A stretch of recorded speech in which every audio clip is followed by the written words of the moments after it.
Sir, ಈಗ ಅಕ್ರಮದಲ್ಲಿ CM ಅವರ ಒಂದು ಪ್ರಭಾವ ಅಥವಾ ಲೋಪ ಏನಿಲ್ಲ, ಅಧಿಕಾರಿಗಳ ಲೋಪ ಮೇಲ್ ಕಂಡು ಬಂದಿದೆ ಅಂತಕ್ಕಂಥದ್ದು ಲೋಕಾಯುಕ್ತ ಪೊಲೀಸರ ಒಂದು ತನಿಖೆಯಲ್ಲಿ ಕಂಡು ಬಂದಿರ್ತಕ್ಕಂಥ. ಹಾಗಾಗಿ ಅವರು ಕ್ಲೀನ್ ಚಿಟ್ ಕೊಡಕ್ಕೆ ಮುಂದಾಗಿದ್ದಾರೆ. ಲೋಕಾಯುಕ್ತರು ಯಾವುದನ್ನು ಕೂಡ ಸರಿಯಾಗಿ ಪರಾಮರ್ಶೆ ಮಾಡಿಲ್ಲ.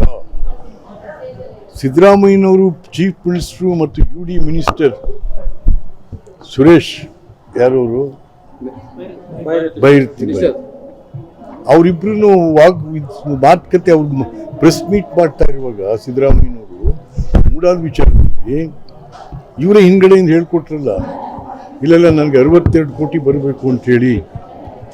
ಅದನ್ನೇ ಗಮನಿಸ್ತಾ ಇಲ್ಲ ಲೋಕಾಯುಕ್ತ. ಅದನ್ನು ಗಮನಿಸ್ತಾ ಏನಾಗುತ್ತೆ ಅಂತಂದರೆ it is straight intervention of chief minister. ಅರೆ 62 ಕೋಟಿ ಅಂತ ನೀವೇ ಹೇಳ್ತಾ ಇದ್ದೀರಿ 3.25 ಎಕರೆಗೆ.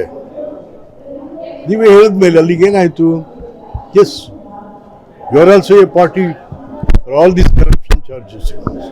ಸರ್, ಈಗ ಅಕ್ರಮದಲ್ಲಿ ಸಿಎಂ ಅವರ ಒಂದು ಪ್ರಭಾವ ಅಥವಾ ಲೋಪ ಏನಿಲ್ಲ, ಅಧಿಕಾರಿಗಳ ಲೋಪ ಮೇಲ್ ಕಂಡು ಬಂದಿದೆ ಅಂತಕ್ಕಂಥದ್ದು ಲೋಕಾಯುಕ್ತ ಪೊಲೀಸರ ಒಂದು ತನಿಖೆಯಲ್ಲಿ ಕಂಡು ಬಂದಿರ್ತಕ್ಕಂಥ.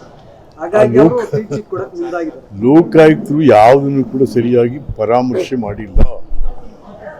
ಸಿದ್ದರಾಮಯ್ಯನವರು ಚೀಫ್ ಮಿನಿಸ್ಟರು ಮತ್ತು UD ಮಿನಿಸ್ಟರ್ ಸುರೇಶ್ ಯಾರವರು ಬೈರತಿ ಅವರಿಬ್ರು ಮಾತುಕತೆ ಅವ್ರು ಪ್ರೆಸ್ ಮೀಟ್ ಮಾಡ್ತಾ ಇರುವಾಗ ಸಿದ್ದರಾಮಯ್ಯನವರು ಮೂಡಾದ ವಿಚಾರದಲ್ಲಿ ಇವರೇ ಹಿಂದ್ಗಡೆಯಿಂದ ಹೇಳ್ಕೊಟ್ರಲ್ಲ, ಇಲ್ಲೆಲ್ಲ ನನಗೆ 62 ಕೋಟಿ ಬರಬೇಕು ಅಂತೇಳಿ. ಅದನ್ನೇ ಗಮನಿಸ್ತಾ ಇಲ್ಲ ಲೋಕಾಯುಕ್ತ. ಅದನ್ನು ಗಮನಿಸ್ತಾ ಏನಾಗುತ್ತೆ ಅಂತಂದರೆ it is straight intervention of chief minister.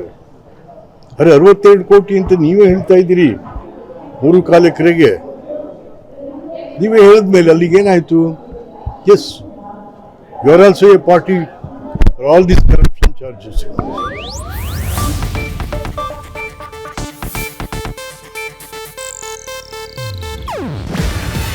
ಇದು ಏಷ್ಯಾನೆಟ್ ನ್ಯೂಸ್ ನೆಟ್ವರ್ಕ್ ಪ್ರಸ್ತುತಿ. ನೀವು ನೋಡ್ತಿದ್ದೀರಾ ಏಷ್ಯಾನೆಟ್ ಸುವರ್ಣ ನ್ಯೂಸ್.